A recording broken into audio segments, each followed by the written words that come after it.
আজকে আমি তোমাদের যারা অনার্সে বাংলা নিয়েছো বা পাশে মেজরের সাবজেক্ট হিসেবে বাংলা রেখেছো তাদের বাংলা পরীক্ষাটা দেওয়ার সাথে সাথে মেজরের সাবজেক্টটা যে আছে তার সাথে সাথে তোমাদের একটা এর সাথে অ্যাড সাবজেক্ট একটা হচ্ছে গিয়ে সেটা হচ্ছে সেক পেপার, SEC সেক। আমি প্রশ্নটা তুলে দিয়েছি, তোমরা দেখতে পাচ্ছ। এই পরীক্ষাটাও কিন্তু তোমাদের হবে। সেক পেপার পরীক্ষাটা কিন্তু সবারই মাস্ট, যার যেটা মেজর সাবজেক্ট আছে সেই মেজর সাবজেক্ট হিসাবে সেক পেপার হবে। ধরো কারো বাংলা, তোমরা বাংলা নিয়েছো তাই বাংলার সেক পেপার, মেজরে বাংলা যাদের আছে সেই সাবজেক্টের সেক পেপার হচ্ছে বাংলা। আবার ধরো দর্শনে কেউ মেজর নিয়েছে বা অনার্স দর্শন নিয়েছে, তখন তাদের সেক পেপার হয়ে যাবে দর্শনে। অতএব কি, যার যেটা মেজর সাবজেক্টে থাকবে তার সেটা সেক পেপার। তাহলে আমি আজকে এখানে তোমাদেরকে যারা পাশে অর্থাৎ 3 বছর কোর্স এবং যারা অনার্স অর্থাৎ 4 বছর কোর্স হিসাবে বাংলা মেজর রেখেছো তাদের বাংলার মেজরের সেক পেপারটা আমি এখানে 2023 সালে কী প্রশ্ন এসেছে তুলে দিয়েছি। তোমরা অনেক প্রশ্ন সম্পর্কে অত ধারণা ঠিকমতো নেই অনেকেরই, যে কেমন প্রশ্নগুলো হয় বা 23 সালে কেমন প্রশ্ন এসছে তোমরা সেগুলো বুঝতে পারছো না। তারা এই প্রশ্নটা দেখলেই বুঝতে পারবে তোমাদেরকে সেক পেপারে কী পরীক্ষায় এসছে। দেখো, তোমার সেক পেপারটা তোমরা নিজেরাও নিচু ক্লাসে করে এসছো, ব্যাকরণটা পুরোপুরি ব্যাকরণটাই এখানে সেক পেপার। কী দিয়েছে দেখো সেক পেপারে 1 নম্বর। দেখো সেক পেপারে কী আছে, মোট 40 নম্বরের পরীক্ষা হবে। এটা 40 নম্বরের লিখিত পরীক্ষা হবে। 40 নম্বর লিখিত পরীক্ষাতে তোমাদের পুরোপুরি ব্যাকরণের উপরে আছে। ব্যাকরণ তোমরা নিচু ক্লাসে করে এসছো তাই সেম ব্যাকরণটাই রয়েছে। দেখে নাও, 2 নম্বরে 5টা লিখতে হবে, 10 নম্বর আছে। দেখে নাও প্রথম প্রশ্ন কী দিয়েছে, 1-এর দাগে যে কোনো 5টি প্রশ্ন দিতে হবে। ক, সন্ধি বিচ্ছেদ করো পরীক্ষা, আর দিয়েছে বাগাড়ম্বর। খ, ব্যাস বাক্য বিশ্লেষণ করে সমাস নির্ণয় করো, অর্থাৎ পীতাম্বর আর পঞ্চবটি এই দুটোর ব্যাস বাক্য করতে বলেছে।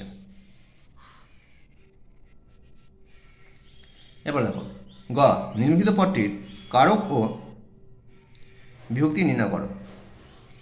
কি দিচ্ছে, আমি কলমে লিখি, কলমের কারক বিভক্তি বার করতে বলেছে। ঘ, সন্ধি করো, উত্তম যুক্ত ঋণ, আদিযুক্ত অন্ত। উম, ভাববাচ্য কাকে বলে, একটি উদাহরণ দাও। চ, উদাহরণ দিয়ে বিসর্গ সন্ধি কাকে বলে বুঝিয়ে দাও। ছ, শব্দ ও পদের পার্থক্য কী। বর্গের জ, অ এবং আ এর রোমান হরফে কী হবে বা লেখো। আমি যে প্রশ্নগুলো দিলাম এরপরে আমি এগুলোর উত্তরও দিয়ে দেবো, তোমরা উত্তর পেয়ে যাবে। আমি খালি আজকে প্রশ্ন নিয়ে আলোচনা করছি যে পরীক্ষায় 2023 সালে কী প্রশ্ন এসেছে। ঠিক আছে, দেখো এবার দেখো 2 নম্বরের দাগে কী বলছে, যে কোনো 2টি প্রশ্ন দাও। এদিকে দেখো কী আছে, 5 গুণ 2 = 10। তাহলে কোন হরফে লিপান্তর করো, যে কোনো 5টি। অ, আমার বেলা যে যায়। আ, অনেক দিনের আমার যে গান। হস্যই, কবে আমি বাইরে হলেম। দীর্ঘই, চিত্তজেতা ভয়শূন্য। হস্যু, 33 বছর কাটালো কেউ কথা রাখেনি। দীর্ঘ, বাংলার মুখ আমি দেখিয়েছি। তাহলে গেছে এইগুলোর মধ্যে যে কোনো তোমরা 5টা করবে। তারপরে ক্ষয় দেখা দেবো, নির্দেশ অনুসারে বাক্য পরিবর্তন করো, যে কোনো 5টি।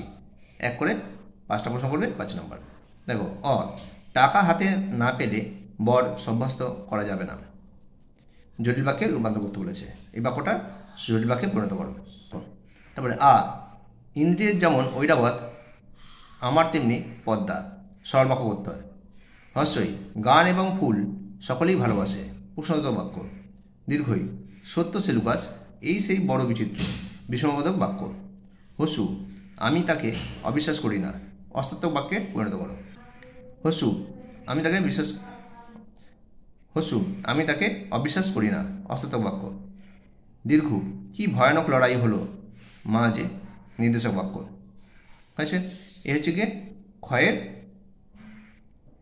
ক্ষয়ের 6টা প্রশ্ন, যে কোনো 5টি করতে হবে।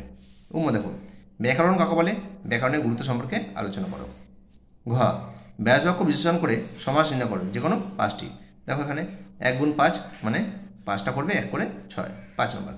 কটা দেওয়া আছে, 6টা দেওয়া আছে। দেখো, উপকূল, রাজা বাহাদুর, মধুমাখা, নির্ভুল, শতাব্দী দম্পতি।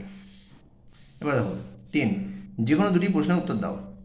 কত করে, 10 গুণ 2 = 20। তার মানে কি হচ্ছে, 2টো করবে, 10 নম্বর করে 20 নম্বর পাবে। ক, ব্যাকরণের প্রথাগত পদ্ধতি সম্পর্কে বিস্তৃত আলোচনা করো। খ, বিশেষ্য কাকে বলে, বিশেষ্য কয় প্রকার ও কী কী, উদাহরণসহ বিশেষ প্রকারভেদ সম্পর্কে বুঝিয়ে দাও। গ, অর্থগত দিক থেকে বাক্য কয় প্রকার ও কী কী, উদাহরণসহ বিশ্লেষণ করো। ঘ, বিরামচিহ্ন কাকে বলে, বাংলা ভাষায় বিরামচিহ্নের ব্যবহার কীভাবে হয় তা উদাহরণসহ বিস্তৃতভাবে লেখো। তাহলে এখানে কি আছে, 4টে প্রশ্ন, 4টের মধ্যে তোমাদের লিখতে হবে কটা, 2টো, 10 গুণ 2 সমান 20 নম্বর। এই হচ্ছে তোমাদের টোটাল ফুল মার্কস 40 নম্বরে। এই 40 নম্বর প্রশ্নটার উত্তর খুব কঠিন নয়, খুব সহজ। তোমরা এর আগেও তোমরা 9-10-এ করে এসছো, 9-10-এ বলো, নিচু ক্লাসে বলো, এই ব্যাকরণগুলো তোমরা পড়ে এসছো, তাই তোমাদের কাছে আশা করি কঠিন লাগবে না। তবুও আমি এগুলোর উত্তর পরবর্তী ভিডিওতে দিয়ে দেবো, তোমরা সেগুলো অবশ্যই দেখে রাখবে।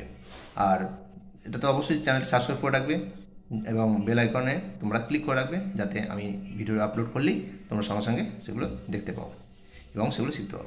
আর হ্যাঁ, তোমরা দেখবে আমার চ্যানেলে, তোমরা এখন কলেজে পড়ছো, তোমরা প্রত্যেকেই চাইবে চাকরি পরীক্ষার জন্য কিছুটা প্রস্তুতি নিতে।